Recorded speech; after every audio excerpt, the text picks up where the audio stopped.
Nunca quise meterme en esto. Empezó con un proyecto genealógico sencillo, del tipo que millones de personas hacen cada año. Rastrear árboles familiares, buscar registros antiguos, encontrar antepasados, cosas normales.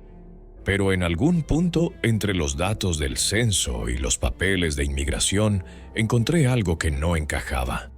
Un patrón, no en una sola línea familiar, sino en docenas, quizá cientos. Y cuanto más miraba, menos sentido tenía todo. Los nombres cambiaban, no gradualmente, no por matrimonio o por una deriva lingüística natural, sino de golpe, por completo. En una sola generación, a veces en un solo año, identidades familiares enteras eran reescritas. La explicación oficial: inmigración, asimilación, errores administrativos. Pero, ¿y si no fuera tan simple? ¿Y si estos no fueran cambios aleatorios en absoluto, sino borrados coordinados? Actos deliberados diseñados para cortar a poblaciones enteras de una herencia que nunca se suponía que recordaran. Déjame mostrarte lo que encontré. En Estados Unidos, entre aproximadamente 1880 y 1920, los registros de inmigración muestran algo peculiar.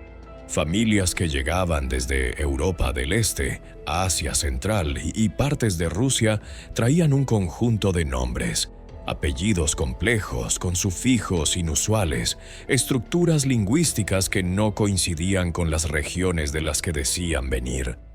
Luego, en cuestión de meses, a veces en cuestión de semanas tras pasar por Ellis Island u otros puertos de entrada, esos nombres cambiaban.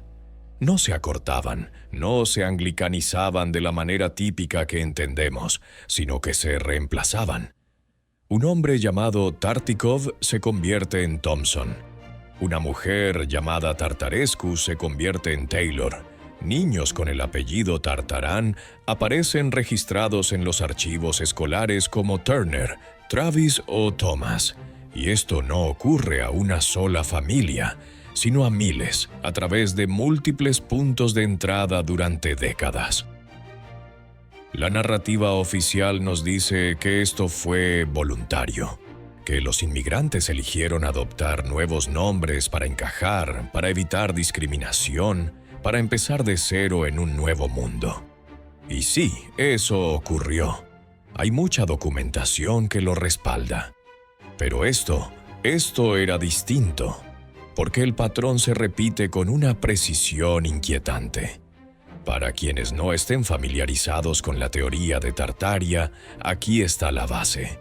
Los investigadores afirman que existió una civilización avanzada. Llámala Tartaria, llámala el Viejo Mundo, hasta hace relativamente poco. No estamos hablando de historia antigua, estamos hablando del siglo XIX.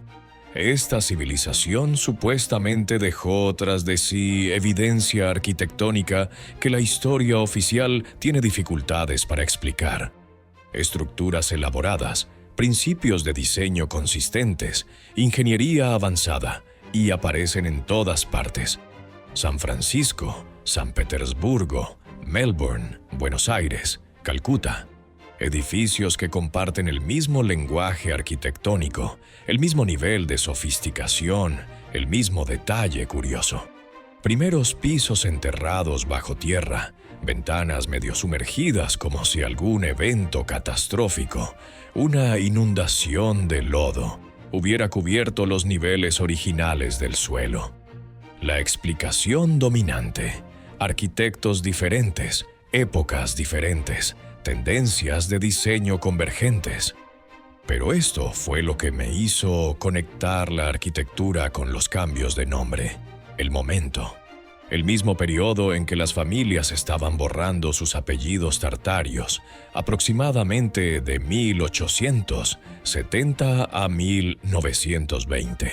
Coincide casi exactamente con el momento en que estos edificios magníficos empiezan a atribuirse a arquitectos locales con expedientes convenientemente completos.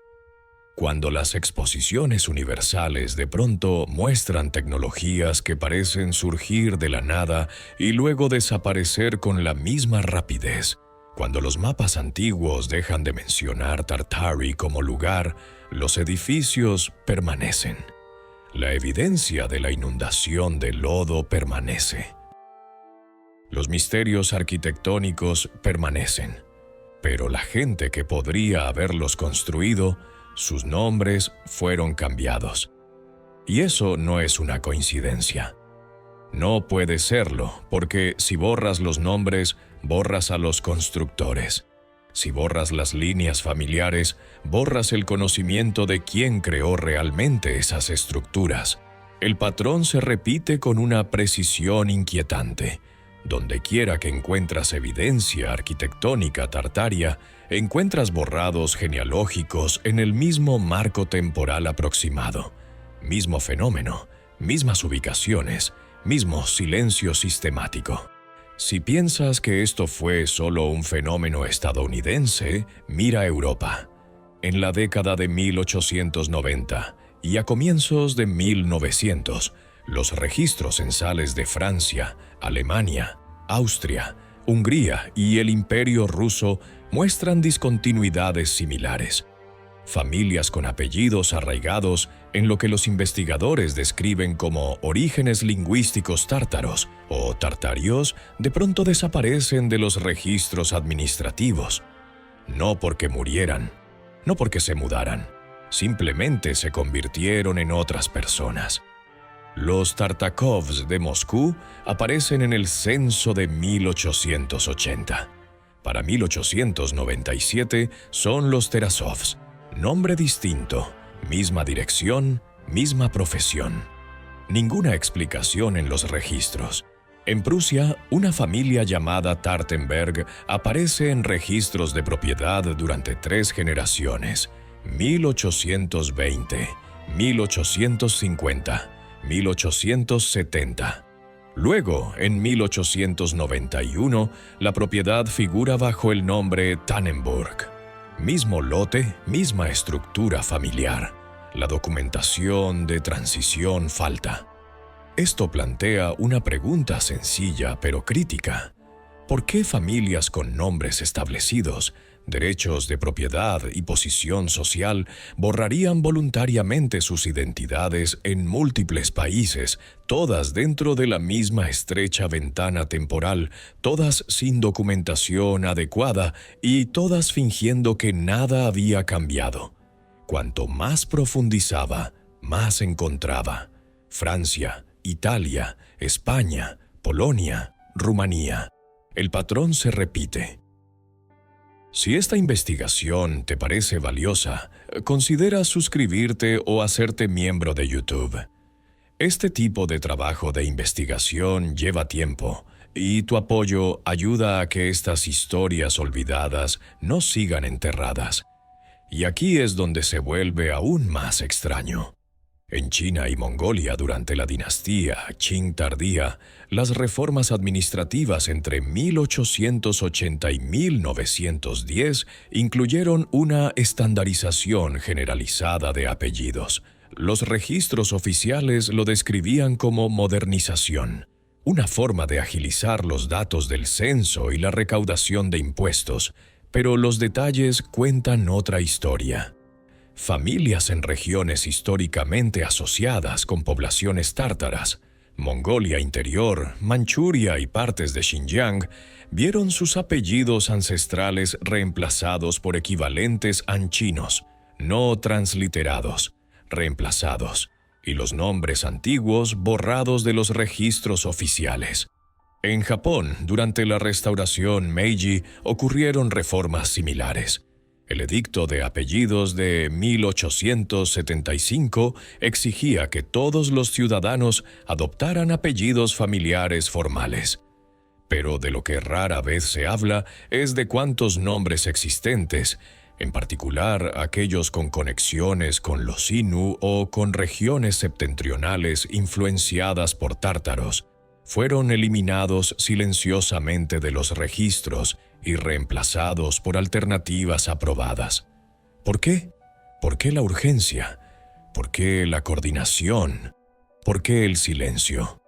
El Imperio Otomano presenta quizá la anomalía más evidente. Durante siglos, el sistema administrativo otomano mantuvo registros poblacionales detallados, padrones fiscales, listas de reclutamiento militar y escrituras de propiedad. Estos documentos son notablemente completos, excepto en una cosa. Entre aproximadamente 1870 y 1920, los registros de familias con apellidos tártaros o tartarios se vuelven cada vez más escasos, no ausentes, escasos, y cuando aparecen, a menudo se indica que adoptaron nuevos apellidos bajo diversos edictos de reforma. Los nombres antiguos simplemente dejan de aparecer. Pero aquí está el asunto. El Imperio Otomano era multilingüe, multiétnico y relativamente tolerante con diversas convenciones de nombres. Los griegos conservaron nombres griegos. Los armenios conservaron nombres armenios. Esclavos, árabes, kurdos, todos mantuvieron sus identidades lingüísticas y familiares. Entonces, ¿por qué los nombres tártaros tenían que desaparecer? La explicación oficial se derrumba aquí. Si la asimilación y la modernización eran los objetivos, ¿por qué apuntar a este grupo lingüístico étnico específico de forma tan sistemática mientras se dejaba intactos a los demás? Una vez que lo ves, no puedes dejar de verlo. Estamos hablando de un fenómeno que abarca múltiples continentes, docenas de países y sistemas políticos enormemente distintos. Monarquías, imperios, democracias emergentes, administraciones coloniales. Y, sin embargo, dentro del mismo marco temporal aproximado, todos estos sistemas implementaron políticas similares que produjeron el mismo resultado: el borrado sistemático de apellidos tártaros y tartarios de los registros oficiales. Ningún tratado internacional lo exigió. Ninguna conferencia global lo coordinó. Ningún poder único controlaba todos estos territorios simultáneamente. Y, sin embargo, ocurrió en todas partes, al mismo tiempo. Este es el problema de la coordinación. ¿Cómo ocurre algo así sin una organización central, sin documentación, sin que nadie en ningún lugar se pregunte por qué linajes familiares enteros estaban siendo reescritos? La evidencia sugiere algo mucho mayor que una coincidencia burocrática o un cambio cultural orgánico. Si esta investigación te está haciendo cuestionar lo que nos han contado, no estás solo. Deja un comentario con tus ideas. Leo a todos, y tus aportes ayudan a dar forma a futuras investigaciones. Quizá el aspecto más inquietante de todo este fenómeno es el silencio. Cuando otros grupos étnicos enfrentaron persecución o asimilación forzada, hubo protestas, levantamientos, documentación de resistencia, cartas, diarios, artículos de prensa, algún registro de personas diciendo: esto está mal, esto nos está pasando. Pero en el caso de los cambios de nombres tártaros, nada. No hay resistencia documentada, no hay protestas registradas, no hay cartas familiares diciendo: las autoridades nos obligaron a cambiar el nombre. No hay artículos de prensa denunciando el borrado del patrimonio cultural. El silencio fue ensordecedor. Y ese silencio plantea más preguntas que cualquier respuesta podría resolver. ¿Se amenazó a la gente para que cumpliera? ¿Fueron los cambios tan normalizados, tan incrustados en la rutina burocrática que nadie pensó en resistirse? ¿O simplemente falta la documentación? ¿Fue retirada, destruida u ocultada en archivos a los que no hemos accedido? No lo sabemos. Y ahí es donde la narrativa oficial se vuelve imposible de ignorar. No por lo que explica, sino por lo que se niega a abordar. Si buscas estudios académicos sobre este fenómeno, no encontrarás casi nada. No mucho, casi nada. Hay artículos sobre inmigración y cambios de nombre, estudios sobre asimilación, análisis lingüísticos de la evolución de apellidos. Todo válido, todo bien investigado. Pero sobre este patrón específico, el borrado coordinado de apellidos tártaros y tartarios a través de múltiples continentes dentro de una ventana temporal concreta. Silencio. Unas pocas referencias dispersas, una nota al pie aquí, una mención de pasada allá. Pero ningún estudio integral, ningún historiador preguntando ¿por qué pasó esto? Ningún sociólogo examinando la escala y la coordinación. Ningún genealogista mapeando la naturaleza sistemática de los borrados.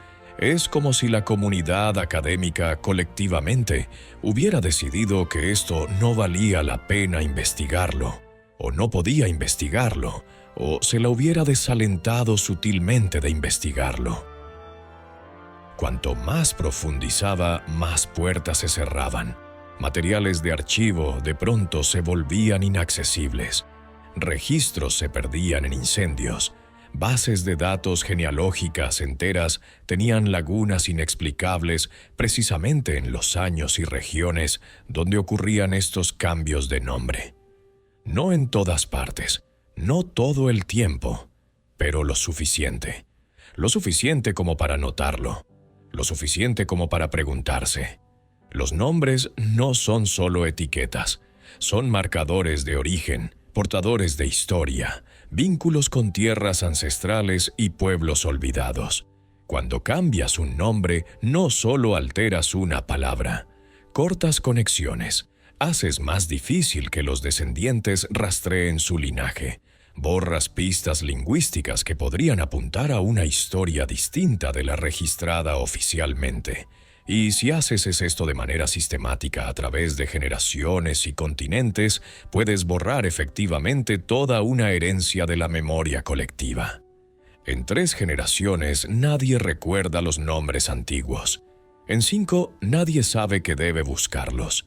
En 7 la propia idea de que había algo que buscar parece absurda. ¿Eso fue lo que pasó?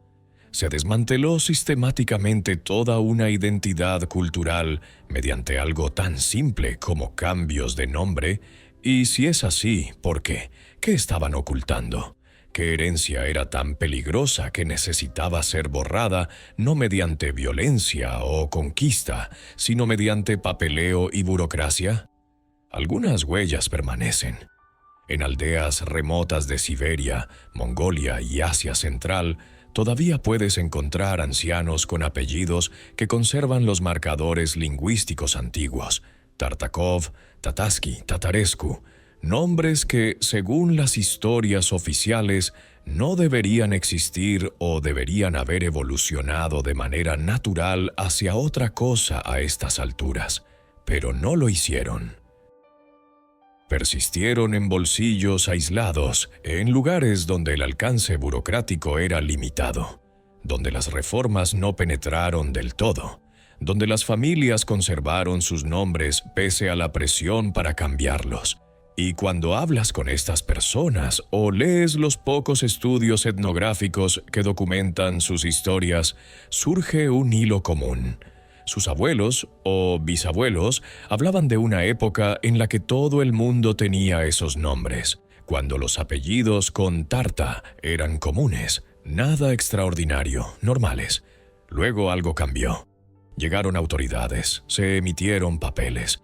Los nombres se registraron de manera distinta. Y lentamente, en silencio, los nombres antiguos se desvanecieron. No por fuerza, no mediante violencia, sino por administración, por papeleo, por el simple acto burocrático de escribir un nombre distinto en un libro de registro. Y aquí está la parte más extraña. Nadie parecía pensar que valía la pena mencionarlo. Quizá te estés preguntando, ¿qué tiene que ver todo esto con la arquitectura, con los grandes edificios y la infraestructura avanzada que otros investigadores asocian con las teorías tartarias? Todo. Porque si borras los nombres, borras a los constructores. Si no hay registro de personas con herencia tartaria, entonces esas personas no pudieron construir nada. No pudieron poseer conocimiento avanzado. No pudieron ser parte de una civilización sofisticada. Simplemente no existieron. Y sin los nombres, sin el rastro documental genealógico, no hay forma de conectar a los descendientes modernos con lo que haya habido antes. No hay forma de reclamar herencia, literal o cultural. No hay manera de decir, mis antepasados construyeron eso. El misterio arquitectónico y el borrado genealógico pueden ser dos caras de la misma moneda. Borras los nombres y borras el reclamo sobre las estructuras. Borras las líneas familiares y borras el conocimiento que esas familias podrían haber llevado consigo. Es elegante de una manera aterradora. No necesitas destruir edificios. Solo necesitas asegurarte de que nadie vivo pueda demostrar que sus antepasados los construyeron. Cuanto más investigaba, más me daba cuenta de que esto no trataba solo de nombres. Trataba sobre la memoria. Memoria cultural, memoria ancestral, memoria colectiva, todo cortado sistemáticamente mediante un proceso que en la superficie parecía perfectamente razonable. Inmigración, modernización, eficiencia administrativa. Pero quita las justificaciones y te quedas con una realidad incómoda. Poblaciones enteras fueron desconectadas de su herencia en memoria viva, y nadie parecía notarlo o importarle.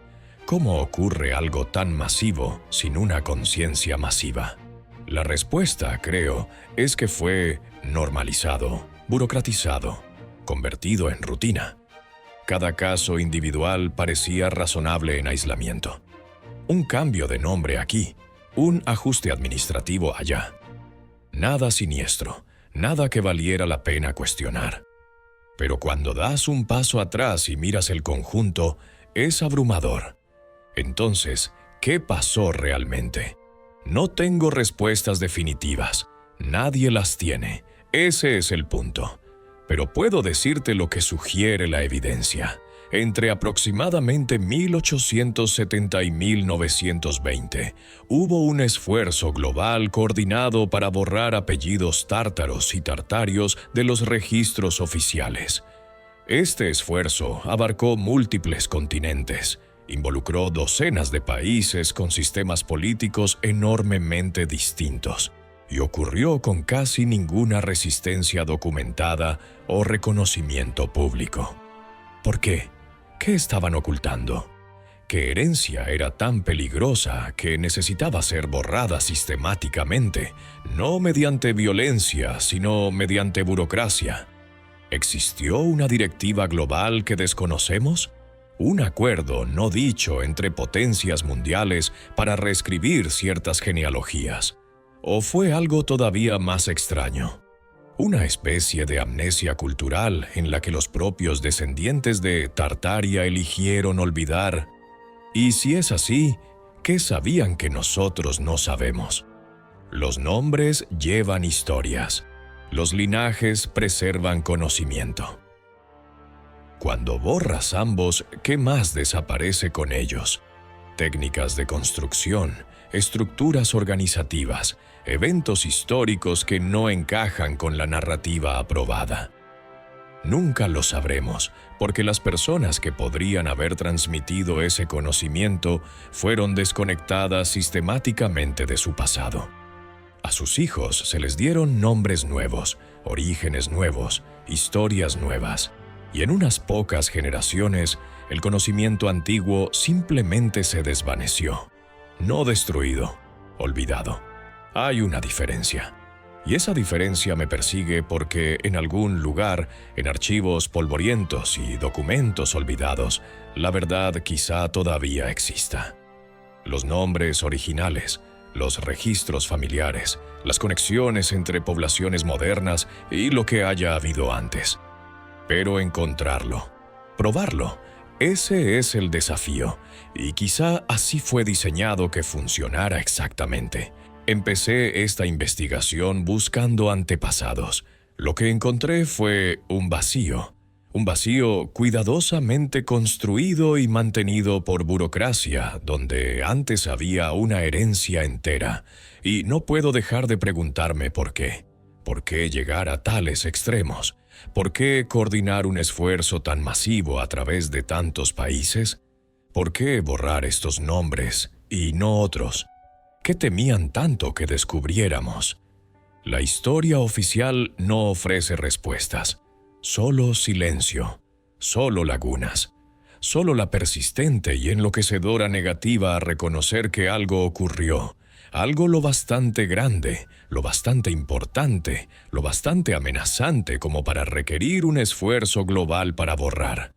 Y eso es lo que me mantiene excavando. No porque tenga respuestas, sino porque las preguntas no me sueltan. Porque una vez que ves el patrón, una vez que notas los borrados coordinados y las coincidencias imposibles y el silencio ensordecedor, ya no puedes dejar de verlo.